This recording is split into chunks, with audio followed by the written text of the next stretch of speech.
You're listening to Battling Opioids, the podcast. Battling Opioids, the podcast, now on Apple Podcasts, Stitcher, Google Podcast, TuneIn, Amazon, YouTube, and now radio.com.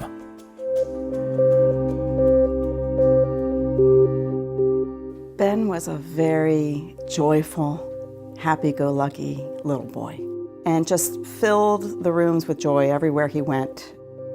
But Ben was like a typical teenager. He thought he knew best and he was smarter than the adults in his life, so he oftentimes did what he wanted to do, and it ended up costing him his life. My name is Rhonda Miller, and I lost my son Ben to an opioid addiction.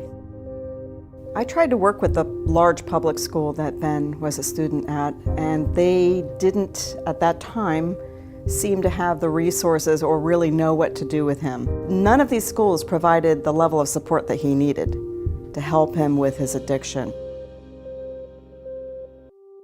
At Colby Academy, because we're built to be small, up to 90 to 100 students, we're going to actually have that incredible opportunity to get to know these kids on a level that is unbelievable.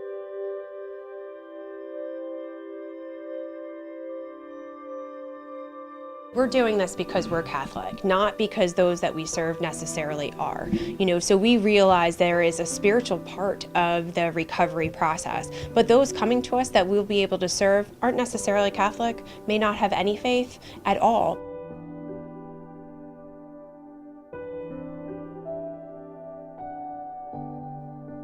Students and adolescents in the Lehigh Valley are struggling with substance abuse disorder. This is an opportunity for us to infuse academic excellence with intensive recovery supports and to fill a void within our community. It's heartbreaking sometimes, it's heart-wrenching. You want to be able to wave a magic wand. You want to be able to just say, okay, I'm going to take care of this.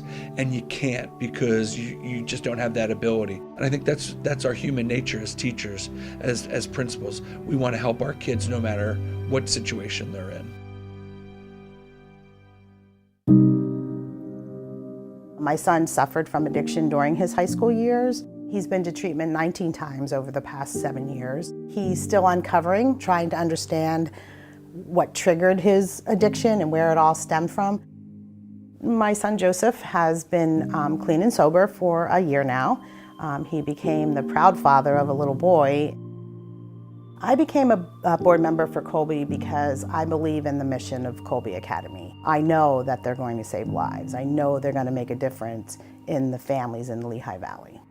So my hopes for Colby Academy are that more people in more communities will see the need for a recovery high school.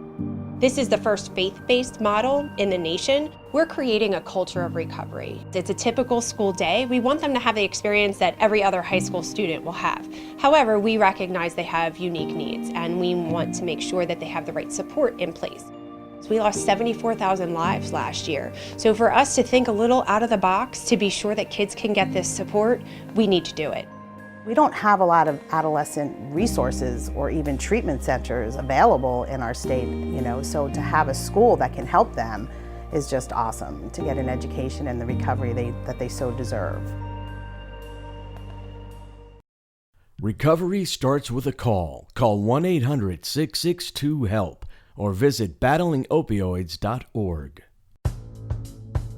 It doesn't take long to become addicted to opioids. 13 Pennsylvanians die from them every day. Geisinger is committed to ending opioid addiction with both prevention and treatment. In the last 3 years, we've reduced the amount of opioids we prescribe by 50%, and we've opened 4 medication-assisted treatment centers across the state to help patients recover from addiction. Learn more at geisinger.org/hadenough.